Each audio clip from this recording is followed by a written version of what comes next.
E aí, pessoal, tudo beleza?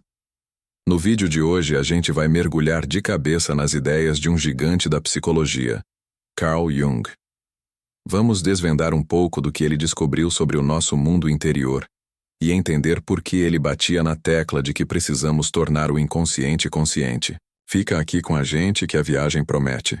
E para não perder nenhum detalhe das nossas próximas explorações, já se inscreve no canal e ativa o sininho.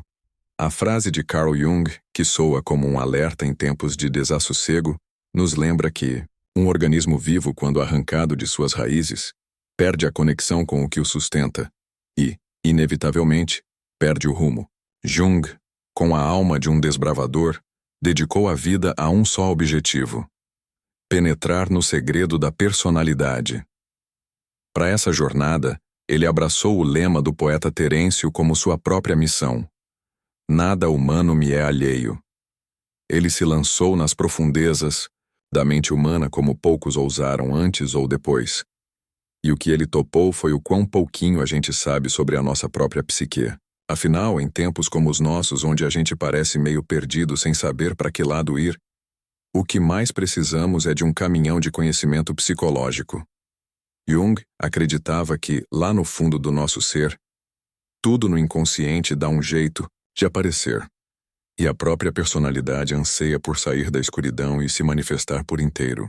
A palavra psique tem sido usada de muitos jeitos, para falar de vida, respiração, alma, espírito. Mas Jung, em seu tempo, a usava num sentido mais amplo, como o nosso mundo mental completo, tudo o que acontece lá dentro.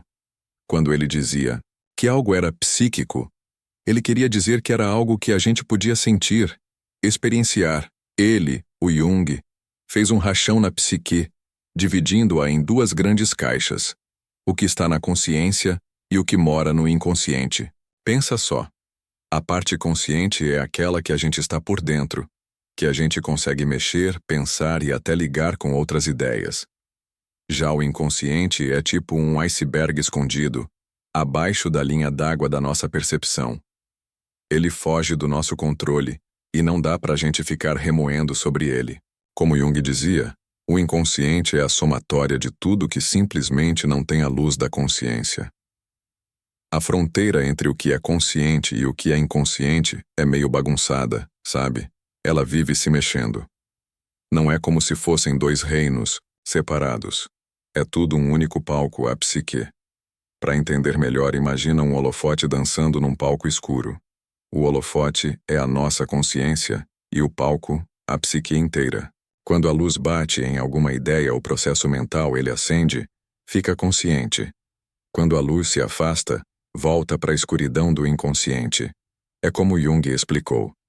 Do ponto de vista científico, a inconsciência é simplesmente uma qualidade de certos fenômenos psíquicos. Não se pode nem mesmo dizer que existe uma classe definida de fenômenos psíquicos que, regular e sob todas as circunstâncias, tem a qualidade de serem inconscientes. Qualquer coisa pode ser, ou se tornar, inconsciente. Tudo o que você esquece, ou de que você desvia sua atenção até que seja esquecido, cai no inconsciente. A real é que a maior parte da nossa psique vive na escuridão. A consciência, por mais extensa que seja, deve sempre permanecer o círculo menor dentro do círculo maior do inconsciente, uma ilha cercada pelo mar. Jung dividiu os conteúdos desse vasto inconsciente em duas categorias principais: o pessoal e o coletivo. O inconsciente pessoal é o que a gente acumula na nossa própria história, sabe? Aquelas coisas que poderiam ter sido conscientes ou que um dia foram, mas que a gente meio que deixou pra lá, de propósito ou sem querer. Às vezes, são coisas que a gente simplesmente esqueceu, ou experiências tão sem gracinha que nem se fixaram na mente. Mas também tem aquela bagagem que a gente jogou para debaixo do tapete porque era incômoda ou não batia com a imagem que queríamos ter de nós mesmos. O inconsciente pessoal contém tudo o que foi esquecido ou reprimido, ou de outra forma subliminar, que foi adquirido pelo indivíduo consciente ou inconscientemente. Este material tem um cunho inconfundivelmente pessoal. Mas atenção, o inconsciente não é só um depósito de coisas reprimidas ou esquecidas do nosso passado. Ele também carrega conteúdos que são inatos, que a gente já nasce com eles, que são produto da história da nossa espécie, e não da nossa. Este inconsciente pessoal repousa sobre uma camada mais profunda, que não deriva da experiência pessoal, e não é uma aquisição pessoal, mas é inata. Esta camada mais profunda eu chamo de inconsciente coletivo.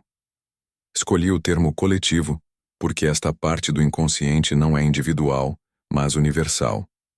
Em contraste com a psique pessoal, ela possui conteúdos e modos de comportamento que são mais ou menos os mesmos em toda parte e em todos os indivíduos. Jung batizou esses conteúdos do inconsciente coletivo de arquétipos. Ele explicava que os arquétipos são como padrões universais e herdados, que, tomados em conjunto, constituem a estrutura do inconsciente. Pensa assim: todo mundo já nasce com um monte de arquétipos, assim como a gente nasce com nossos órgãos. E assim como os órgãos nos preparam para interagir fisicamente com o mundo, os arquétipos nos predispõem a certas formas de experiência mental, a certos jeitos de reagir psiquicamente aos desafios da vida. É como se os arquétipos fossem os leitos de rio pelos quais a corrente da vida psíquica sempre fluiu. Jung via os arquétipos como o equivalente psíquico dos instintos. Os instintos guiam nossas reações físicas sem a gente nem pensar, enquanto os arquétipos moldam nossas respostas psicológicas e emocionais. Ele dizia que o modo inato de agir é conhecido há muito tempo como instinto, e para o modo inato de apreensão psíquica, propus o termo arquétipo. Jung acreditava que, por boa parte da história da humanidade, a gente era guiado principalmente por aquilo que estava no nosso inconsciente, pelos instintos e arquétipos. A consciência, por outro lado, é um fenômeno relativamente novo, e foi do inconsciente que ela brotou. A psique não é de hoje. Sua ancestralidade remonta a muitos milhões de anos. A consciência individual é apenas a flor e o fruto de uma estação, nascidos do rizoma perene sob a terra. Ou, como ele deixou claro no volume 18 de suas obras completas, o inconsciente é a base e pré-condição de toda a consciência. É a vida psíquica antes, durante e depois da consciência. Ora, por que a consciência surgiu do inconsciente? Isso é um dos grandes mistérios da vida, e tem um montão de gente quebra-cabeça para responder a essa pergunta. Mas uma coisa é certa: quando ela apareceu, mudou tudo na trajetória da nossa espécie. A consciência nos tirou daquele estado de animal guiado apenas pela certeza dos instintos e arquétipos, e nos transformou em uma espécie que pode duvidar, perguntar e refletir. Como Is descreveu em Decoding Jung, animais instintivos não enfrentam dilemas ou escolhas difíceis. Em vez disso, o instinto sempre lhes fornece um caminho claro a seguir.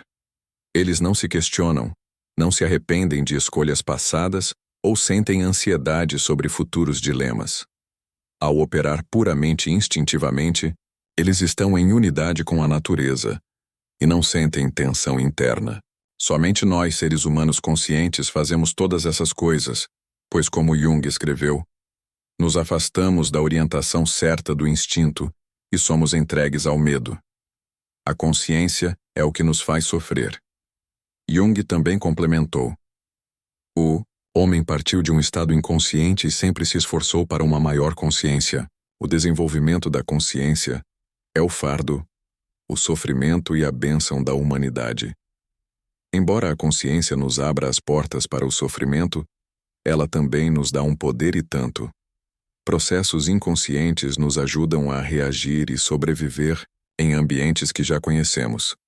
Mas a consciência nos permite lidar com o novo, navegar em águas desconhecidas e mexer no mundo de jeitos diferentes. Ela nos permite pensar de forma mais maleável, focar num problema por um tempão, prever o futuro, planejar e até remoer o que já passou.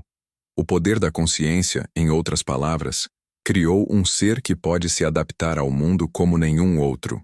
Como Jung observou, a essência dos processos conscientes é a adaptação, mas a consciência faz mais do que aumentar nossa capacidade de se ajustar ao mundo. Ela também moldou como a gente experimenta o mundo. Afinal, a gente pode, em certa medida, escolher no que a gente foca a nossa atenção e o que a gente foca Isso esculpe o nosso mundo de experiências.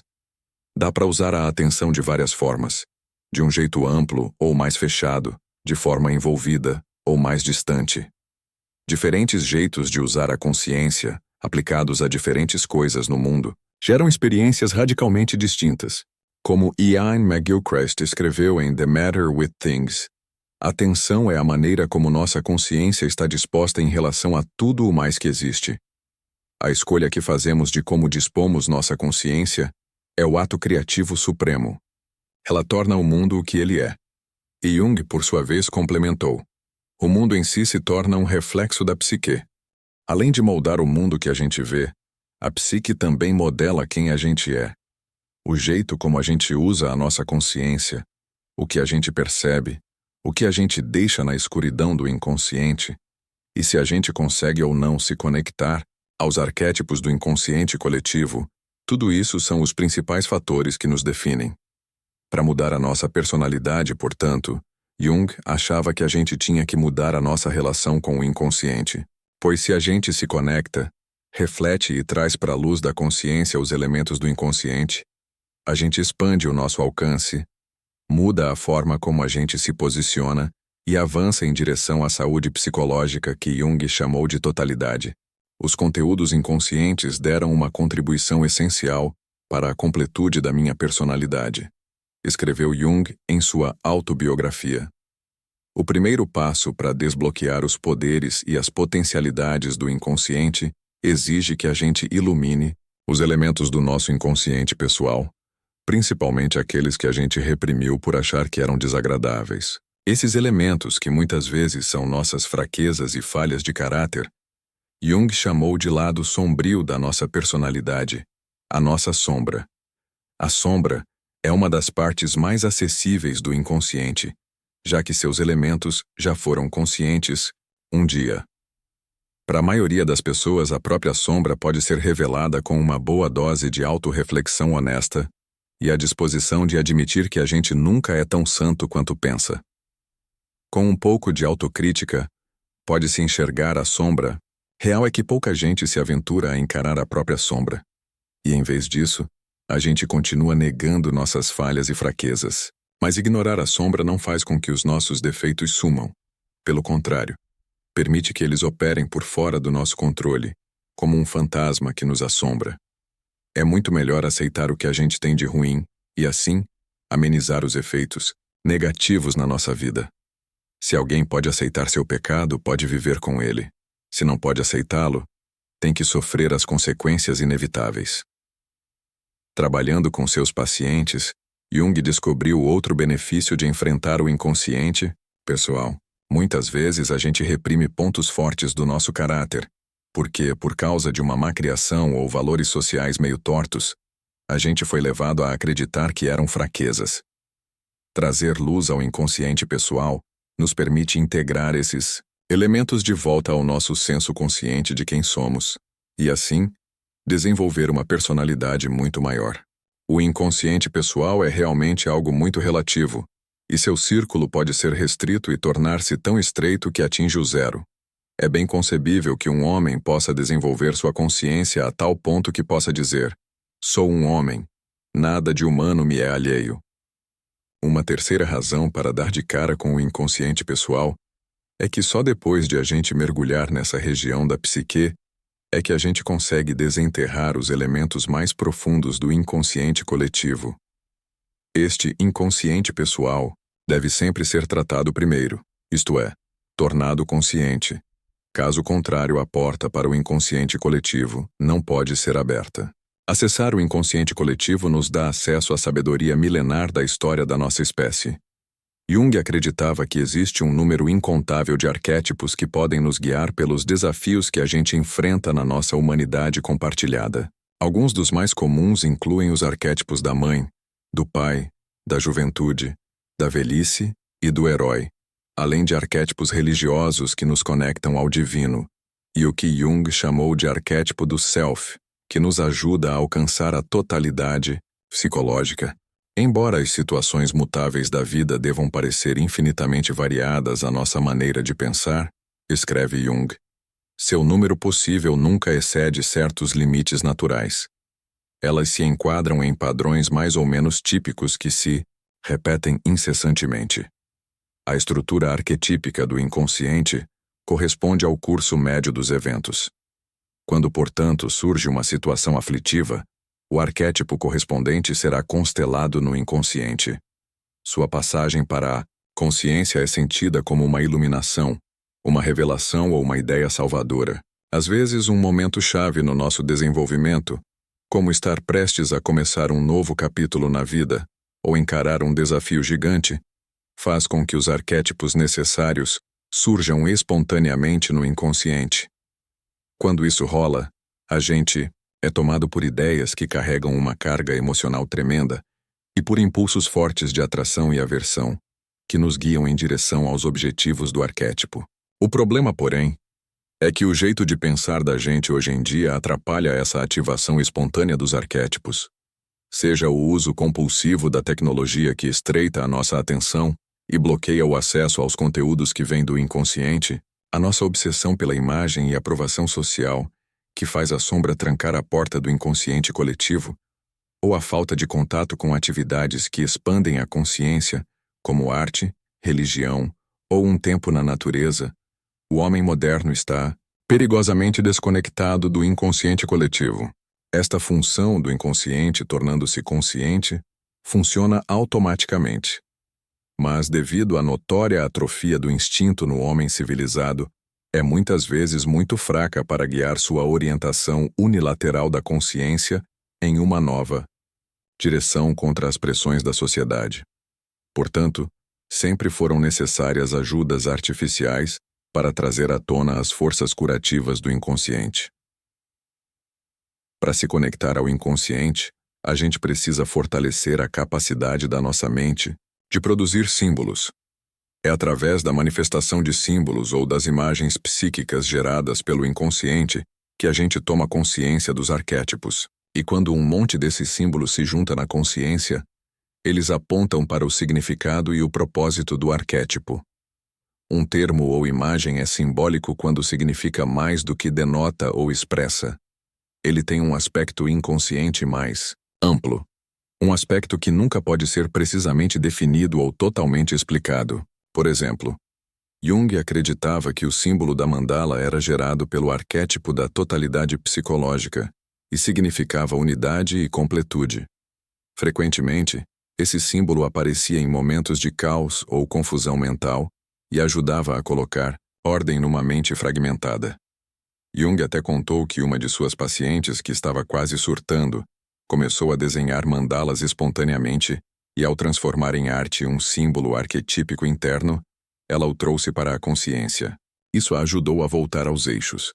Os símbolos de um arquétipo, quando surgem na consciência, funcionam como um agente de autotransformação, e às vezes, o efeito desses símbolos é tão poderoso que nos empurra para um caminho de vida que a gente nem teria considerado antes de o arquétipo dar as caras.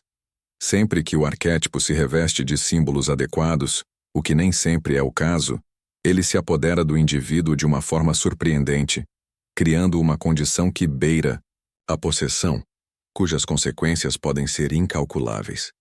Uma das melhores pistas para se conectar ao inconsciente coletivo é o sonho.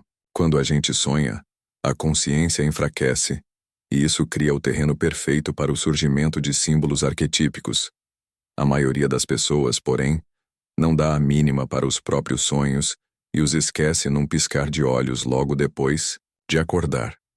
Jung aconselhava que quem quer se conectar ao inconsciente deveria registrar os sonhos, pensar no que eles significam e tentar decifrar os símbolos que aparecem. Passei mais de meio século investigando símbolos naturais e cheguei à conclusão de que os sonhos e seus símbolos não são estúpidos e sem sentido. Pelo contrário, os sonhos fornecem a você as informações mais interessantes se você apenas se der ao trabalho de entender seus símbolos. Além dos sonhos, as práticas religiosas são outra maneira de acessar os conteúdos do inconsciente coletivo. Meditação, cânticos, hinos e a oração contemplativa são práticas que ajudam a combater o fechamento da nossa atenção, que impede a expressão dos símbolos arquetípicos. Rituais religiosos são experiências coletivas que podem ajudar a ativar o surgimento dos arquétipos na consciência. E ler escrituras sagradas, mitologia, contos de fadas ou outras grandes obras da literatura nos dá o faro para interpretar os conteúdos simbólicos dos arquétipos. Se a gente realmente mergulhar no reino arquetípico do inconsciente, a gente vai sair transformado. A nossa personalidade vai se desenvolver em direção à totalidade psicológica, e a gente vai navegar pela vida com mais leveza e espontaneidade, vivendo em sintonia com a sabedoria profunda da história da nossa espécie. Tocar o inconsciente. Pessoal já te muda e tocar o inconsciente coletivo te muda ainda mais. Você é um ser diferente, e não mais como as pessoas que não o tocaram. Se por outro lado a gente continuar escondendo os elementos do inconsciente pessoal e ficar isolado dos símbolos do inconsciente coletivo, a gente vai ser uma figura apagada, de pouca estatura psicológica e limitado no que pode conquistar. Além disso, quando uma sociedade é pega por uma visão tão estreita e distraída que ignora a sabedoria dos arquétipos, isso abre caminho para a desgraça social. Afinal, os arquétipos não ficam parados quando a gente não consegue se conectar conscientemente a eles. Pelo contrário, eles se manifestam de jeitos destrutivos, levam a estados emocionais intensos que empurram nações à guerra, a perseguições em massa e a doenças mentais coletivas que causam um verdadeiro estrago numa sociedade. Jung alertava: se um arquétipo não é trazido à realidade conscientemente, não há garantia alguma de que ele será realizado em sua forma favorável. Pelo contrário, há ainda mais perigo de uma regressão destrutiva. Parece que a psique foi dotada de consciência justamente com o propósito de evitar que tais possibilidades destrutivas aconteçam. E é isso, pessoal. Que papo, hein? Se você curtiu essa exploração pelo universo de Jung, não esquece de deixar o seu like para dar aquela força e, claro, se inscrever no canal para não perder os próximos vídeos que vêm por aí. A gente se vê.